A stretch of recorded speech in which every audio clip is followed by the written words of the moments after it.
Bonsoir à tous. Alors ma collègue Julia Boivin, qui est patiente experte, et moi-même Audrey Fontaine, kinésithérapeute, allons maintenant vous présenter les principaux résultats émanant de l'enquête ESPACE. Plus de 1000 participants ont répondu à l'enquête, soit via le site internet de la Fondation Paralysie Cérébrale, soit via la version papier du questionnaire et renvoyée par la poste. Parmi toutes les réponses récoltées, 997 ont été traitées car répondant à nos critères de confirmation qu'il s'agisse bien d'un diagnostic de paralysie cérébrale. La population étudiée est composée de 34% d'enfants, de 15% d'adolescents et de 51% d'adultes. Parmi eux, 53% ont un GMFCS 1, 2 ou 3 et 47% ont un GMFCS de 4 ou de 5. Pour rappel, le GMFCS est une classification internationale en 5 niveaux des capacités de maintien postural et de déplacement des personnes atteintes de paralysie cérébrale, comme nous le rappelle cette petite iconographie. Par simplification par la suite, les patients GMFCS 1 à 3 seront dits marchands et les patients GMFCS 4 et 5 seront dits non marchands.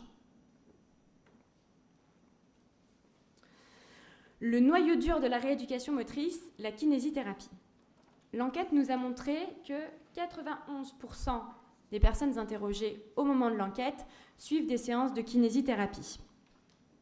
Donc, la kinésithérapie en France est largement pratiquée, quel que soit l'âge et quelle que soit la sévérité de l'atteinte motrice. Les autres types de rééducation, comme l'ergothérapie, la psychomotricité, l'orthophonie, les activités physiques adaptées, la balnéothérapie ou encore l'équithérapie, sont moins communément pratiquées. Il semble aussi très important de rappeler que, en ce qui concerne la pratique libérale, en France, seules la kinésithérapie et l'orthophonie sont prises en charge par la sécurité sociale. L'enquête nous a aussi montré une prévalence importante des séances de kinésithérapie en libéral, et cela est surtout visible sur la population globale de l'enquête. Mais quand nous allons voir un petit peu de plus près ce qui se passe dans chacune des catégories d'âge, nous pouvons nous rendre compte que chez les enfants, 42% d'entre eux suivent leur séance de kinésithérapie en libéral, et les autres sont en général pris en charge, soit en CAMS, soit en CESAD, soit en IEM ou en IME. Chez les adolescents, seuls 33% d'entre eux sont suivis en libéral et une grosse majorité d'entre eux ont leur séance de kinésithérapie au sein de l'IEM ou de l'IME. Chez les adultes, la tendance s'inverse et c'est là qu'on voit que 54% d'entre eux suivent leur séance de kinésithérapie en libéral et 31% d'entre eux suivent leur séance de kinésithérapie au sein de foyers d'accueil médicalisés ou encore de maisons d'accueil spécialisées.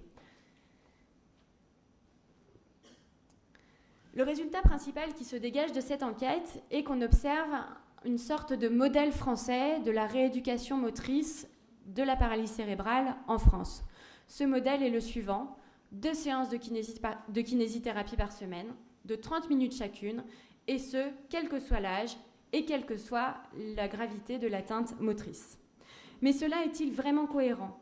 Toutes les personnes présentant une paralysie cérébrale ont-elles les mêmes besoins de rééducation motrice? Est-ce que vous ne pensez pas que ces besoins peuvent fluctuer au cours de la croissance et au cours de la vie de ces personnes? Comment est-ce qu'on peut imaginer qu'une personne qui a une quadriplégie avec une atteinte des 4 membres et du tronc puisse avoir les mêmes besoins de rééducation qu'une personne qui a une diplégie ou une hémiplégie?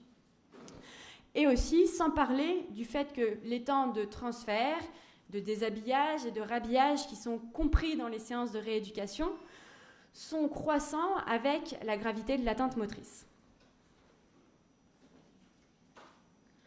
L'enquête nous a également montré que les techniques passives, que sont les mobilisations, les étirements, les postures, prennent une place prépondérante par rapport aux techniques de rééducation active, que sont les activités motrices ou le renforcement musculaire et les activités physiques, analytiques ou fonctionnelles.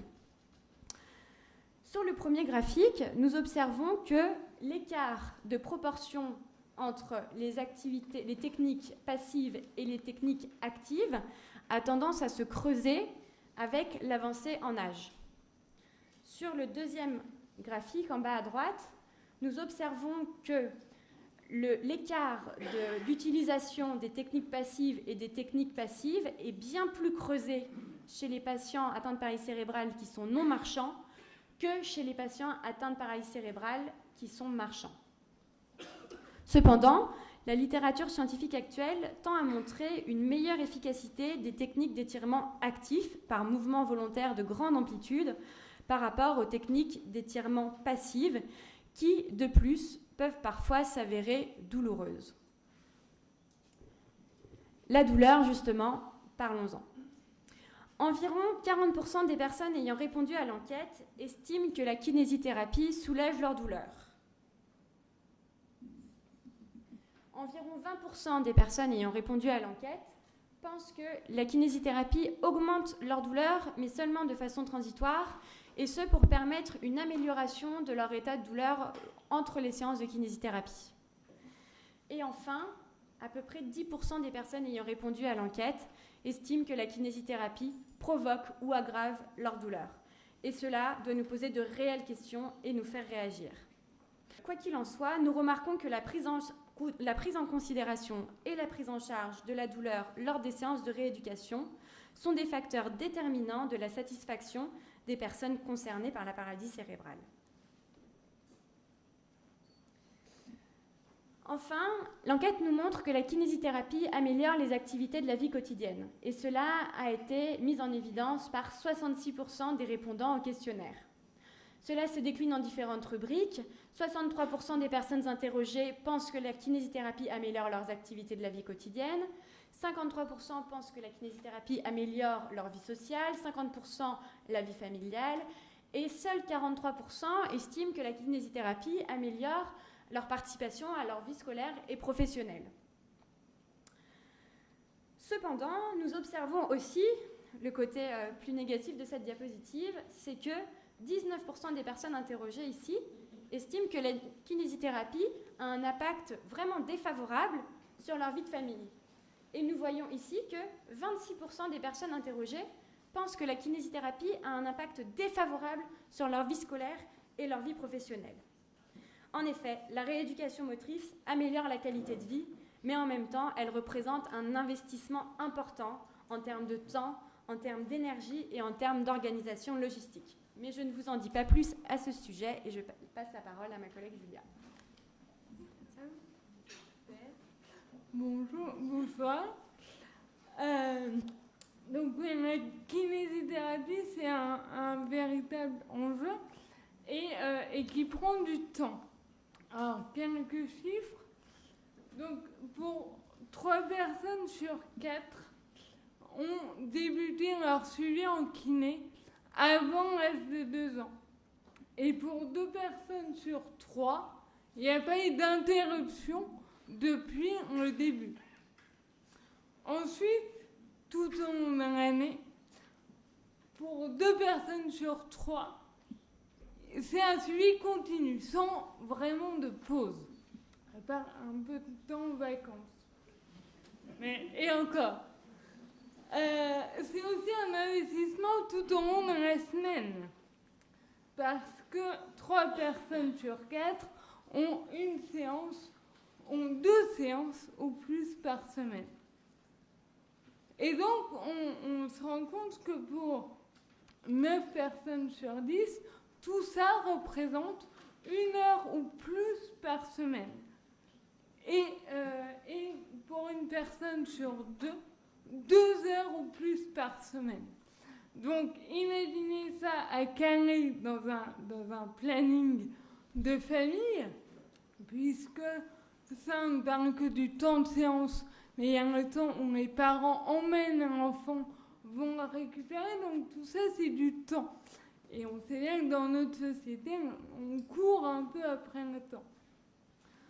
Sur ça, moi, j'ai juste 3 messages à faire passer. C'est que, à partir de ça et de tout ce qu'on a vu depuis le début, le rôle du kiné est très important sur 3 niveaux. Thérapeutique, certes, ce qui va aider à améliorer la qualité de vie de la personne en termes d'autonomie motrice, mais quelqu'un que vous voyez tout le temps, toutes les semaines, pendant des années, plusieurs fois par semaine, il y a un monde relationnel joue aussi, forcément.